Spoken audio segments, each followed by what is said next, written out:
Welcome to the Mojo Market Report. Here's your hosts, Dave Sturchio and Chris Gucci. What's going on, everybody? Welcome to the Mojo Market Report here on a Football Friday. Coming to you from Chop Studios right here. It is Dave Sturchio. It is Chris Gucci. It is A5.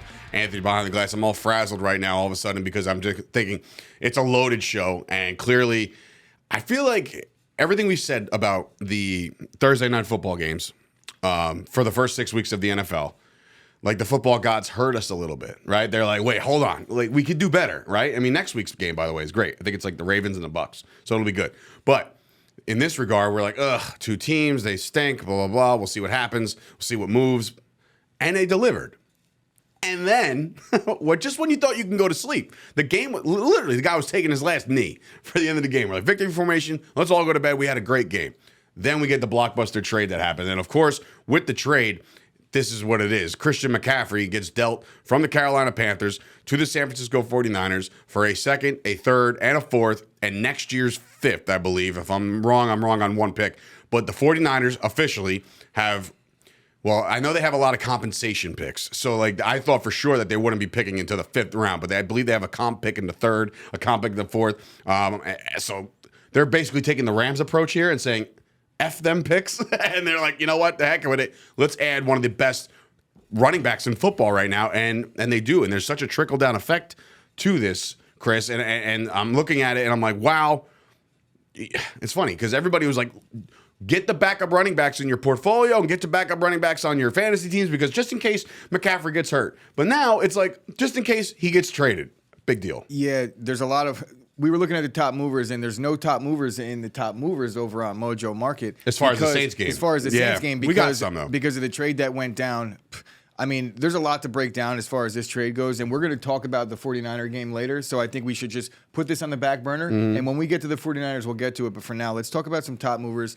I don't want to brush over this game that was played yesterday. It was a good one. They finally delivered some offense, and the Mojo Market got, it responded accordingly. Yeah, and listen, flowers given to you right before the show ended last night. You threw out this last flyer. I don't know where you got your source or who the information you were obtaining, but you said to go long or go right now, get involved on a Juwan Johnson. And last night, the guy delivers. He's up just 5%. And look, I understand that's not crazy and nobody should go nuts over it, but maybe, just maybe what was it? Who was out? Adam Troutman. Troutman was out. So I'm not saying he got Wally pipped, and if you don't know the reference, Google it. But I'm not sure if that's the case. But 5 catches on 5 targets, so every time he got the ball, he caught it, and it was a 100% catch percentage, 32 yards, which again, nothing gaudy there, but he scored twice, and that's a big thing for the Saints that are searching for offense right now. Especially once again, it was Andy Dalton. We talked about yesterday. It could be a choice between Andy Dalton and Jameis Winston. Jameis Winston was dressed. I saw him on the sidelines in uniform, ready to go. But I guess he wasn't ready to go. And Andy Dalton was your quarterback. I guess a backup tight end benefits from this? Yeah, Taysom Hill would essentially be their tight end one, you would think, technically. It's like, but because he's such a gadget guy, their tight quarterback end. issues are very present over there in New Orleans right now. So Taysom Hill kind of lines up there. It does open the door a little bit for the other traditional tight ends to get some action. And with Troutman being hurt, look, I got to give my props to the prop beaver himself, AJ. My buddy, he kind of feeds me information for the Mojo Market, and he came through on this one. So shout out to AJ for that. I know he's watching. But yeah, Juwan Johnson. That's how it went down. I did that one on purpose. I promise. Okay. I promise. But there's an inside joke, and AJ gets it. All right. Well, it was a nice little hit. I didn't get involved, unfortunately. I have to be fully transparent. I had a lot going on yesterday before the game with the memorabilia breaks and things like that. But I did miss out. Hopefully you guys didn't, though, on Juwan Johnson. A little uptick for that action. Little uptick there. What do you go up, 5%? Yeah, 5%. So look, if you invested a couple shekels last night, you made some money. Speaking of a pass catcher over at New Orleans, we got ourselves a wide receiver one. Chris Olave is absolutely slaughtering the game right now. Last night, just to give you an idea of just how much volume this guy gets, 14 targets last night. The only problem is he only caught 7 of them. So he catches 50% of the ball thrown to him. But again, this is Andy Dalton we're talking about here. So he's not the world beater of quarterbacks out there. It was Olave that did drop that that one ball that turned into a pick six? No, right? it wasn't. It wasn't Olave? No, it was not Olave, no. It was like their fourth receiver, which, again, that can't happen either. And I feel bad for Andy Dalton, but if you're watching the scroll on the bottom of your screen, you will see that Andy Dalton was a mover in the positive way because of the fact that he just racked up so many yards being down so much. He was chucking the ball left and right. But he did, listen, 7 catches for 106 yards. They got themselves a nice 1-2 punch once Michael Thomas comes back. Yeah, if Michael Thomas comes back. Michael Thomas coming back. You're ruling Michael Thomas out for the season? Bro, it was 2 years ago where I almost essentially ruled Michael Thomas out for career as far as I was concerned. He is on my do not draft list forever. And Michael Thomas, look, he's just too erratic for me on and off the field. I know that he hasn't been a real malcontent as far as off the field, but he hasn't exactly been the best teammate. He's not been exactly present. So I don't know the ins and outs because they've done a decent job of keeping things under wraps as far as the Michael Thomas saga goes. But I just don't trust Michael Thomas as a player. And that's going why forward, he's just too in and out of the lineup. And we saw Michael Thomas succeed, but he succeeded in a very tailor-made system for his skill set. And he had Drew Brees, who was still kind of had something left in the tank in that season. I'm not in on Michael Thomas, but Chris Olave, all the way up for me on Chris Olave. Yeah, Definitely Olave moves just 1.26%. But a guy like Olave is somebody that me personally, if you're in on a guy like that, if there's a multiplier available for these young receivers or young running backs, that's when you got to do it because each one of these games that they put together a performance like he did last night, 7 catches over 100 yards, then you're going to make some money. So that's why I would 100% invest in Chris Olave right now because, again, if Michael Thomas is in and out of the lineup even going forward for the rest of the year, I love Olave's chances to really exceed all the expectations set forth for him when he was drafted this year in the first round. All right, so we did talk about the return of DeAndre Hopkins last night, and he delivered right away, right into it. You said it best that this is DeAndre Hopkins we're talking about here. It's not some rookie. It's not some guy who has to get the rust off a bad injury. The guy's been active. It's not like he's sitting on his couch eating Doritos every week. Hopkins was ready for the moment. He gets there in prime time. He's also targeted 14 times. He catches 10 of them because, again, when he was at his peak, and I still think it could possibly happen still, but when he was at his best, he was never dropping a ball ever. That was DeAndre Hopkins' MO, is that the guy never dropped the ball. So he goes 10 catches for 103 yards, very similar numbers actually to Chris Olave. But the best part about this is the Cardinals get the win. They got their mojo going, no pun, real pun, actual pun. They got some swag going right now. And if you saw Kyler Murray and Kingsbury get into it on the sidelines last night, it was basically saying, they interviewed Murray after, and he said, all he was telling him was calm the F down. Calm the F down. Like, he was screaming it. And he was like, just relax. We're going to be okay. I personally don't mind any of the sideline friction when it comes to teams. I mean, they've known each other for a long time. Game. It is what it is. It could get bad, but nobody's talking bad about Brian Daboll getting in Daniel Jones' face when he threw the interception it fixed his life. And it kind of turned things around, So sometimes coaches and players, they need to get into it to air the grievances. And when it happens on the sideline in the heat of battle, you automatically just, especially if you win the game, we're all good. Yeah, all good. peaches and cream. Yep. If they lost, there could be a little more made of that, but they won. They did. And the Cardinals now have moved up. Now, I mean, look, the Cardinals are probably like, yeah, feeling good about themselves, got the win. We're going to be right back in this division hunt. And then the 49ers like, hold on. Let me add a star running back real quick to make things a little worse. The Cardinals essentially adding their own star player to the offense and getting Hopkins back. And they're right in the thick of it. We looked at the division yesterday it's very open. The Chop Daily. And the division is there for the taking. The Cardinals are going to have meaningful football games going forward with the Rams struggles. And the 49ers, while they just added a piece, they haven't been exactly living up to potential thus far on the offensive side of the ball. So we'll see what the 49ers could do, and we'll get to that, like I said, in a few moments. But we got any other top movers from this? That's the top movers that we wanted to bring up just from last night. Again, great game. Finally delivered. The over slapped. I don't know if anybody kept betting the unders. You'll probably still bet the under next week just because – that's you bet on black. It hits red once. It's still going to go black next time, so it's okay. All right, let's get into week 7. All right, we got ourselves a phenomenal slate. We got 6 games that we chose. Usually just do 5. This slate's too good not to cover them all. We'll start with the local front. The New York Giants going to, I almost said London, but it kind of, maybe one day. The Giants going to Jacksonville to play a game of football. And the big thing here is that both secondaries, that's my first little nugget here. Both secondaries are relatively okay. I almost want to say, and again, I'm not really making this recommendation, but if you're looking at the quarterback play, both guys have been playing rather well. The numbers aren't ridiculous. Lawrence a little bit more heavier on the yardage and the touchdown passes, but he's thrown more picks.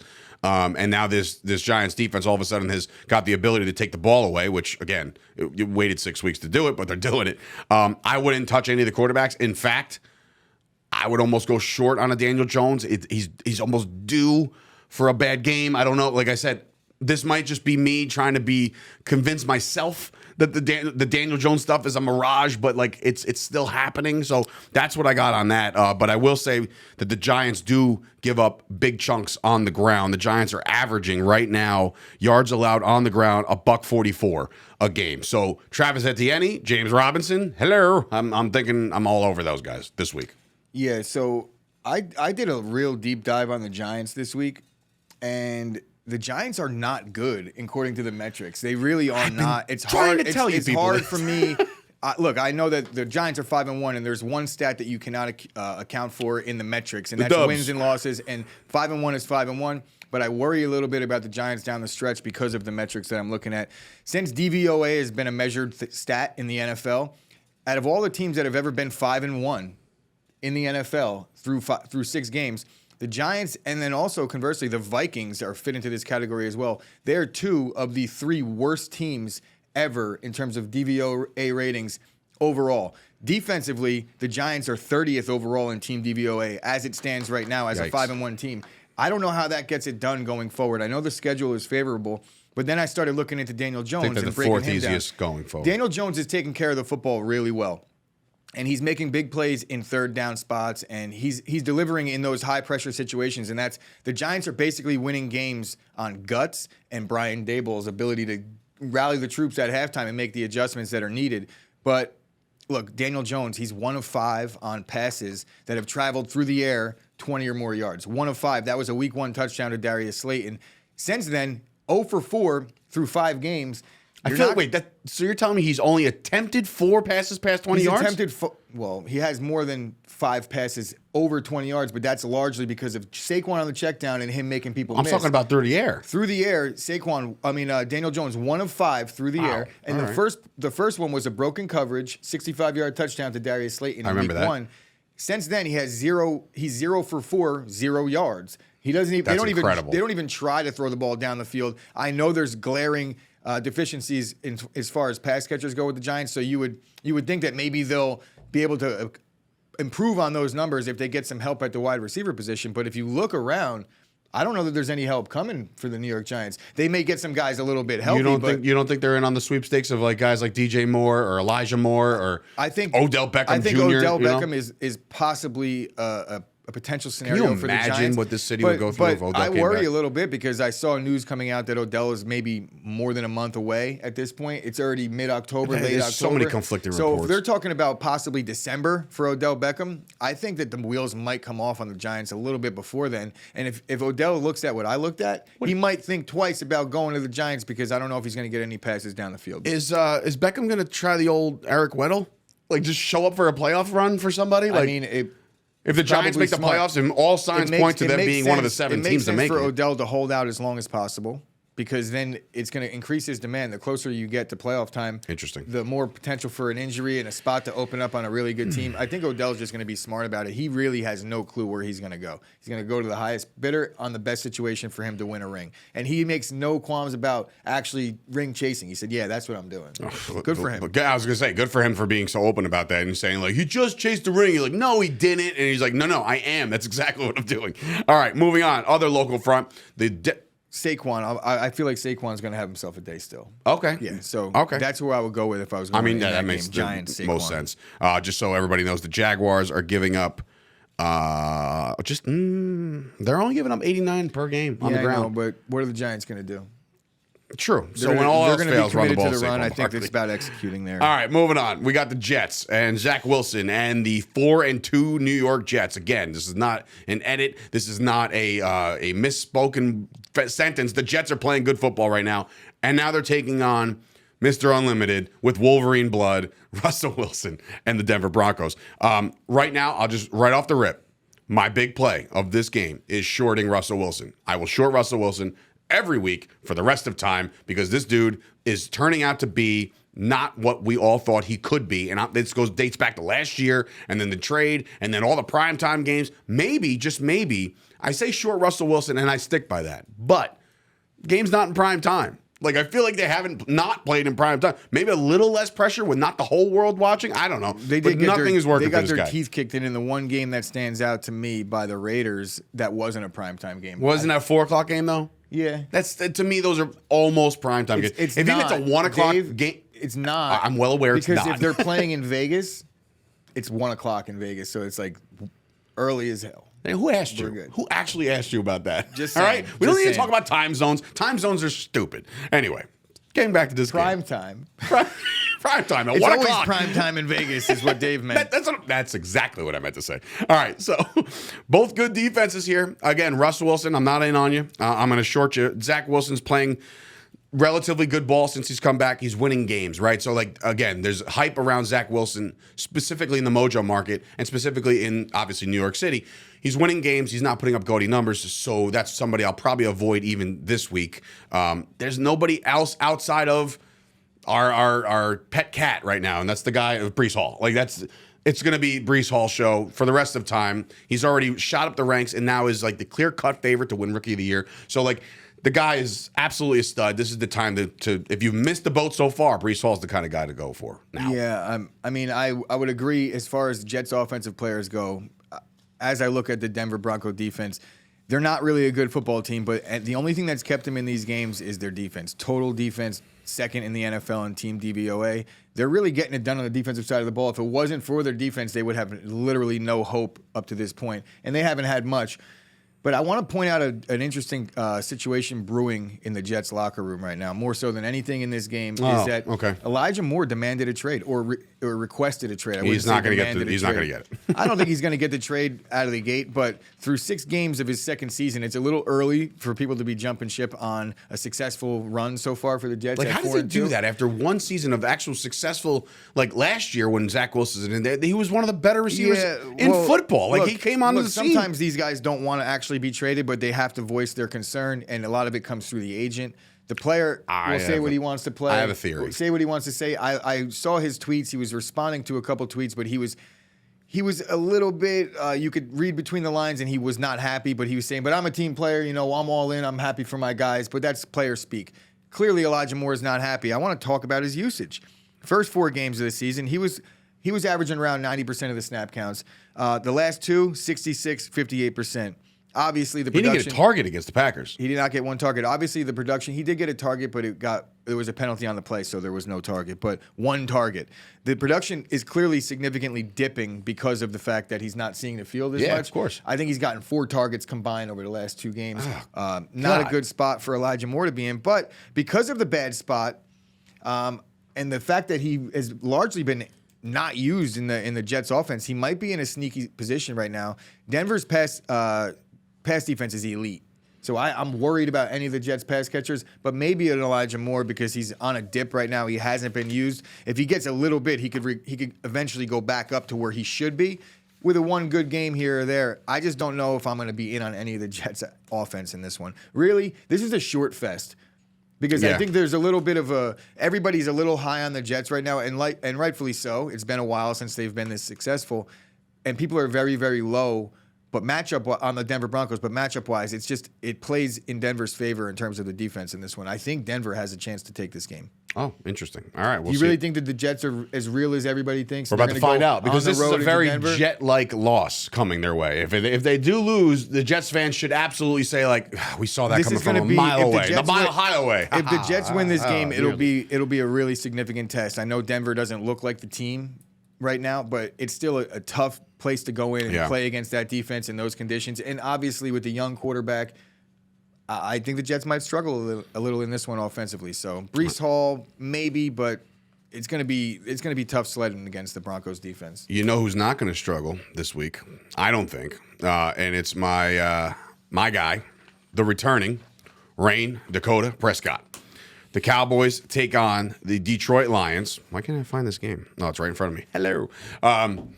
The Cowboys are back after their loss to the Philadelphia Eagles. They return home to play the Detroit Lions, who the Detroit Lions right now are basically bottom feeders of every statistical category on defense. So, again, great spot for Dak Prescott. If you're in on Dak Prescott, the spike is happening because of the return. He is a long-term play for me. I'm actually embarrassed to say I don't have any stock in Dak Prescott. So right after this show, I'm going to go in on Dak long-term because I think just based off of what we've seen already, based off of the offenses that were dumbed down for a Cooper Rush, I feel like Dak Prescott gives the ability. Now, I think the Cowboys should run the same offense.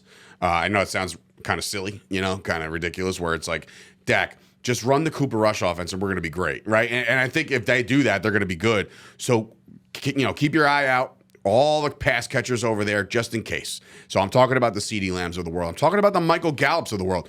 I also think that the Lions giving up 167 yards on the ground a game, this could be an absolute smash play for a Tony Pollard. I say Zeke because Zeke's already top dog. It's like he'll get his yards. That's great.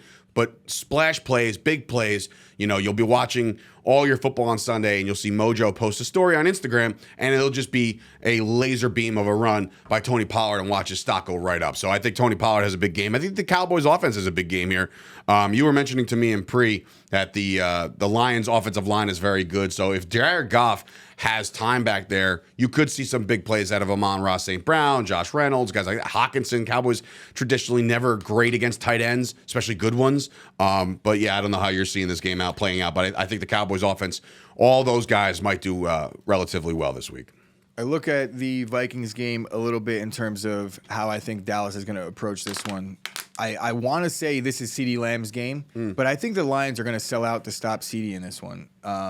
Interesting. Okay. I just think that they are. Look at the way they handled Justin Jefferson. They threw 8 guys at him the entire game, but it was Adam Thielen and KJ Osborne that took over in the second half of that game. You could see a little bit more coverage rolled CeeDee Lamb's way, but I also still think that because of the way the Cowboys are going to run the offense, I don't think they're going to try and stretch the field too much. And that's kind of the best way to beat that double coverage zone that they're probably going to be working on CeeDee's side is to just work underneath. And I agree with you. The best approach for Dallas in this game would be to change nothing. Go with the simple approach. Keep their offense humming the way it's been. They've been playing exceptionally well, all things considered, right? And you have the defense on the other side of the ball that's hopefully going to bring enough to the table in terms of getting to Goff. And he's not the scrambler that Hurts is. I just want to point out the fact that it's still the Detroit Lions, right? But this is a very good matchup for the Lions offensively because they're the best pass blocking team in football. This is the first real test outside of Philly. I mean, Philly did a decent job against Dallas in terms of protecting Jalen Hurts. But this is the true best test. I think this is the clash of the Titans. I think Detroit has the best offensive line in football. Detroit is averaging 423 yards of offense a game. So, yeah they're definitely putting up some very, very high numbers. And they have played against Philly, so it's not like they haven't played anybody. And they were in that game. You can make the case that Detroit's got a little bit of fool's gold on offense right now because of the Jared Goff at quarterback. If they had a really solid, blue chip guy, I know Jared Goff's the first pick overall, but he just hasn't proved it. They're talking to you, Bryce Young, and all you guys in college. I think there's going to be some room for Amon-Ra St. Brown because there's just going to be volume there. Detroit's going to throw the ball a lot. It's a curious matchup for me because I just want to see how they protect Goff. If they protect Goff well, I like the Lions in this one in terms of being able to score the football. But Dallas is just going to do things the same way. Their defense is good enough. Goff will cough it up or turn it over if they put pressure on him. I think ultimately they get home. Dallas gets home, and it's a situation where Detroit, they do well offensively, but nothing crazy. If I was going to go anywhere, I'm going to lean with you on Tony Pollard. I really do think Pollard's going to catch the ball out of the backfield and really take over athletically because Zeke is the guy, but Zeke doesn't do what Pollard does. I'm going in on Pollard for this one, too. Yeah, this game's got 35-21 written all over it. We're going to give up some points. I wouldn't go that far. Okay. So moving on. 35? I don't know. We can't score 35 on the Lions? I just don't think that's going to be their approach. I even said on another show this week, they score 40. Well, 40 burger. We'll see. Serving them up for lunch. I just think that Dallas's approach is going to be yes, you're right. To slow it down, run the football. Easy does it, yeah. And dink and dunk Dak. I would welcome dink and dunk Dak back. Got that Friday. Okay, we got another game coming up. Interesting scenarios here as well. You would think when on paper they're really? It is the Raiders and the Texans. The Raiders' offense is just starting to get their bearings, I think. And I think this is going to be a very, very big game for one Davante Adams and everybody involved within the Raiders' offense because the Texans' defense has allowed 425 yards a game. The Texans' defense is porous. And I think that everybody involved, including a Josh Jacobs, they're giving up $164 on the ground. Jacobs is going to eat. But the big alarming stat, again, 425 overall. The Texans are not a team that can go punch for punch with you. The Raiders might run away with this one. And in specific, I have a big confidence boost in a Carr and Davante Adams. They put on a show this week. That's just my opinion. I think the Raiders just going to run the football at will against this Texans defense. They just have a real issue stopping the run. And if you look at Davis Mills' splits at home and away, he's just a different quarterback on the road. I know that the Raiders defense has not lived up to any of their expectations. Their secondary wasn't supposed to be good, but their pass rush was supposed to be Max what Crosby, kept this all that going. money they spent. Yeah. You saw a little glimpse of what the Raiders were able to do defensively when they got their pass rush going in the first half, really the first quarter of the Chiefs game, and then the wheels came off. But that's the Chiefs.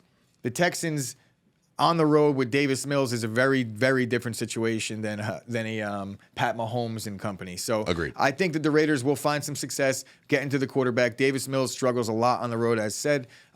Josh Jacobs is the guy for me in this one, and you could clearly point to Davante Adams as someone that's going to do well, but I think Josh Jacobs is going to be the one. That's the Raiders' MO this season.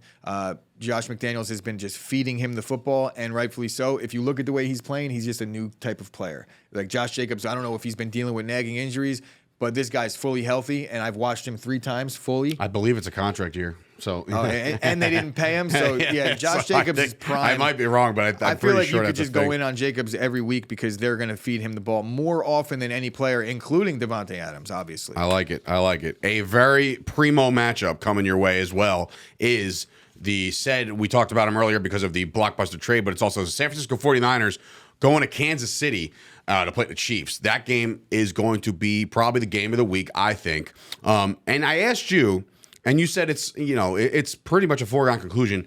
A guy is traded on a Thursday night. Does he suit up on a Sunday? You think Christian McCaffrey is actually going to be in the lineup here? I do. I'm going to name a couple reasons why. Number one, being that it's Christian McCaffrey.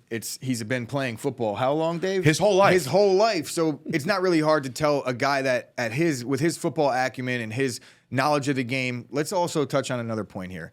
So Mike Shanahan, father of Kyle Shanahan, coached the Denver Broncos where Ed McCaffrey was a wide receiver. So essentially, Christian McCaffrey probably has a small familiarity with the 49ers system already, being that Kyle Shanahan was essentially babysitting him in the clubhouse. I think he actually said that in 2017. I think they actually did say that too. Yeah. So Christian McCaffrey is now being coached by his former babysitter. Yeah, I think he's going to play on Sunday. Do you? Listen, and if he does, I want to say this about the Kansas City Chiefs defense. Now, it hasn't been very good. The Chiefs are giving up 376 per game, but the biggest thing is that they've been giving up a lot through the air.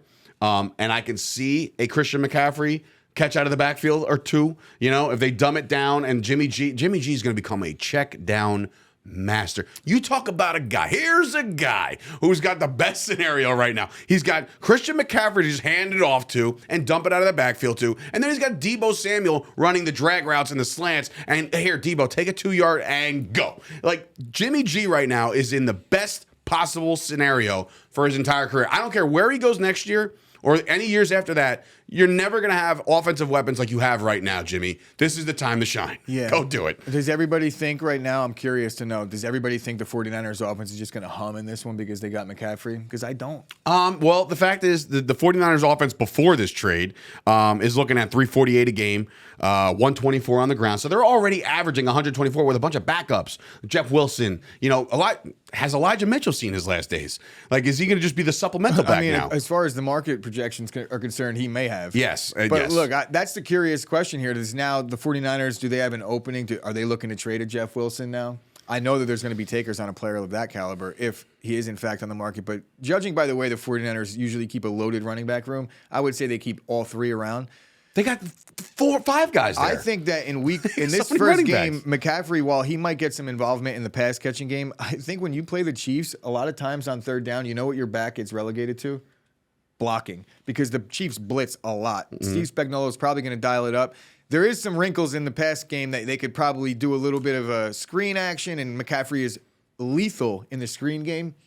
But I would expect they're kind of expecting that. I'm curious to see that matchup right there with like the Shanahan against Spagnuolo and how they utilize McCaffrey out of the gate because of practice they haven't been game planning for a Christian McCaffrey type offense over there in Kansas City. But the equalizer is usually the blitz. If they could get home with the blitz, it changes everything.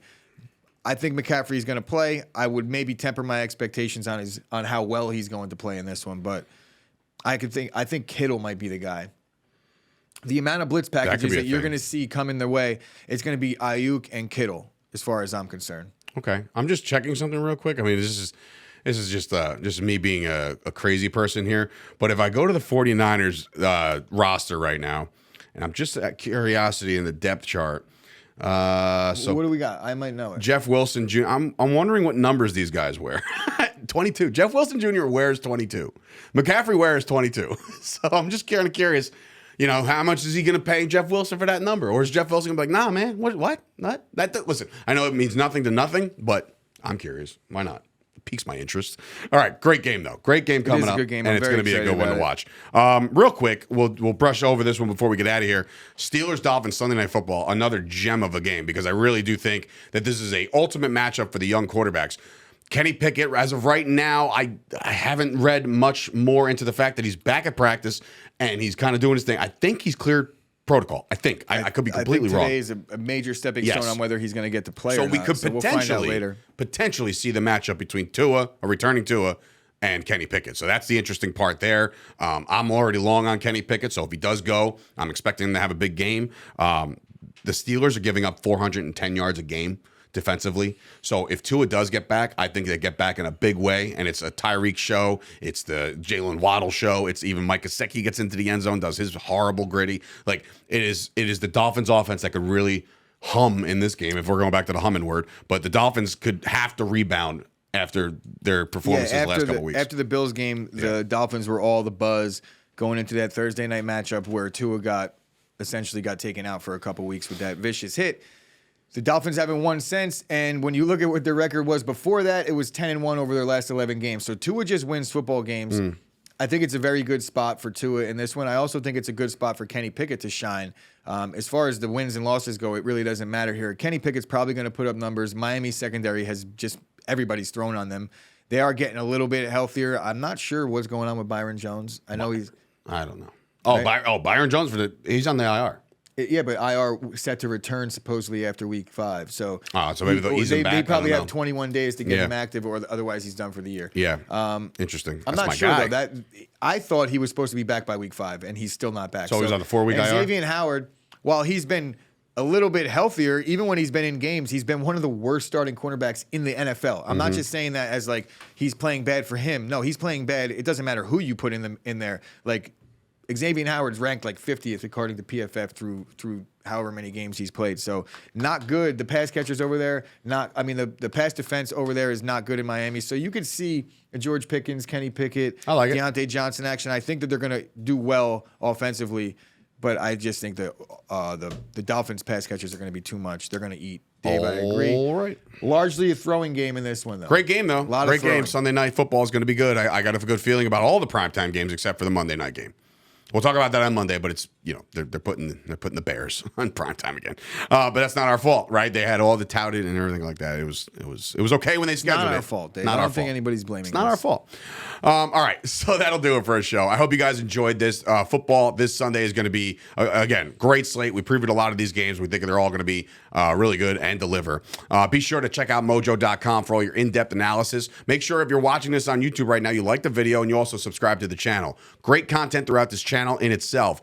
Obviously, our Mojo Market Report. You got the opening bell. You got risers and fallers. You got Sporty Jordy's on here every day, spitting something. So it's a lot of cool stuff over on the YouTube channel. Be sure to also join the Discord. I was in there yesterday talking to a couple people. That's a fun time. It's basically a live chat throughout the games. So you can chat with us. You can chat with whoever's active at that. And, of course, download the app. That's the biggest thing. You can't do any of this without downloading the app. So be sure to do that. I know they're giving away, I believe they're going to start you with $50 cash just to get you started. So go check out the app right now. Of course, follow us on social media, Instagram, Twitter, TikTok, all at Mojo. And that'll do it. So for Dave Sturchill, Chris Gucci, A5 behind the glass from Chop Studios. We'll see you back here on Monday. Enjoy the football. Giants stink.